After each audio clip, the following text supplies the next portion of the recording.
अस्सलाम वालेकुम। मेरा नाम डॉक्टर सोफिया मैं बाजवा है। आज की इस वीडियो में मैं आपको एक पेशेंट की स्टोरी सुनाऊंगी। ये पेशेंट मेरे पास गुजरांवाला से आई थी। इसकी शादी को 7 साल हो गए थे और इसको प्रेगनेंसी नहीं हो रही थी। इस कपल में फीमेल जो थी उसकी एज 35 ईयर्स थी।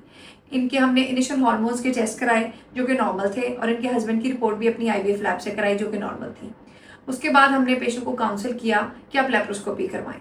इसकी वजह ये थी कि लेप्रोस्कोपी में ट्यूब्स का, यूट्रस का, ओवरीज का, हर चीज़ का एक डिटेल्ड मुआयना हो जाता है और अगर छोटा मोटा मसला हो तो उस वक्त हल भी हो जाता है। ये पेशेंट लेप्रोस्कोपी के लिए काउंसिल हो गई और इसने हमारे से लेप्रोस्कोपी करवाई जिसमें मैंने इनकी हिस्टेरोस्कोपी और लेप्रोस्कोपी की। पेशेंट की ओवरऑल मसाइल कोई नहीं थे। यूट्रस उनकी नॉर्मल थी, ट्यूब्स दोनों ओपन थी, ओवरीज ठीक थी, यूट्रस की इंटरनल वॉल्स भी ठीक थी, यानी कि पेशेंट का कोई मसला नहीं था। उसके बाद 1 वीक के बाद हमने पेशेंट को स्टिचेस आउट करने के लिए बुलाया। जब ये स्टिचेस आउट करने के लिए आई तो इनके हस्बैंड चूंकि ओवरसीज से आए हुए थे तो वो 2-3 दिन में उनकी वापसी की फ़्लाइट थी। तो मैंने पेशेंट को ये समझाया कि अगर आप जब आपके नेक्स्ट टाइम हस्बैंड आएंगे या जब आप खुद इनके पास जाएंगी तब आपको चाहिए एक दफ़ा चेक करा लें और मेडिसिन लिखवा लें। ये पेशेंट और इनके हस्बैंड जो थे वो बहुत ही इंसिस्टेंट थे कि आप हमें आज ही मेडिसिन लिख दें। मैंने 1-2 दफ़ा तो पेशेंट को समझाने की कोशिश भी की कि जो पीरियड्स के दिनों वाली दवाइयाँ होती हैं वो आपने डॉक्टर की हिदायत के बगैर इस्तेमाल नहीं करनी और सुपरविजन के बगैर हरगिज़ इस्तेमाल नहीं करनी। आपकी एज ऑलरेडी 35 साल हो चुकी है। आपका एएमएच, उस पेशेंट का एएमएच 1 पॉइंट समथिंग था, यानी कि एएमएच भी उसका बहुत ज़्यादा नहीं था। एज आपकी थोड़ी ज़्यादा है, एएमएच आपका बॉर्डर लाइन है। आप ये मेडिसिन लेके अपना नुकसान करेंगी।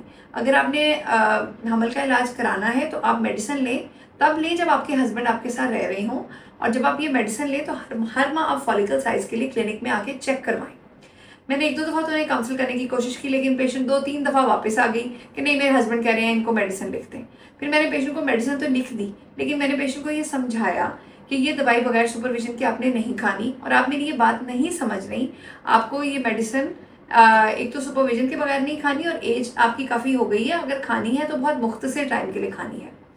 आज की इस वीडियो को बनाने का मकसद ये है कि एक तो जब औरत की उम्र 35 से गुजर जाए तो औरत की एक बड़ी अहम उम्र का हिस्सा जो है वो स्टार्ट हो जाता है और इसमें प्रेगनेंसी टाइमली हो जानी बहुत ज़रूरी होती है।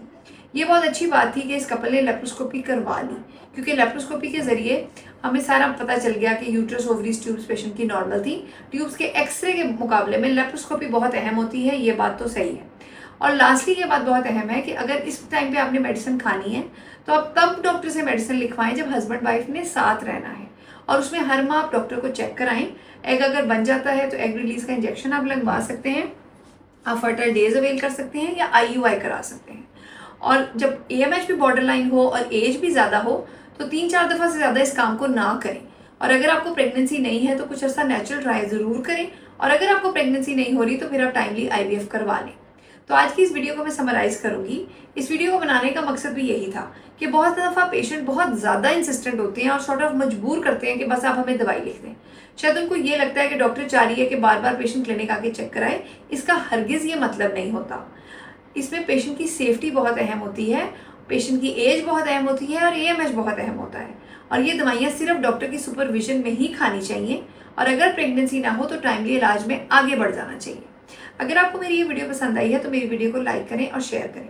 अगर आप चाहते हैं कि मैं किसी खास टॉपिक पे वीडियो बनाऊं तो कमेंट्स में लिखें। Thank you.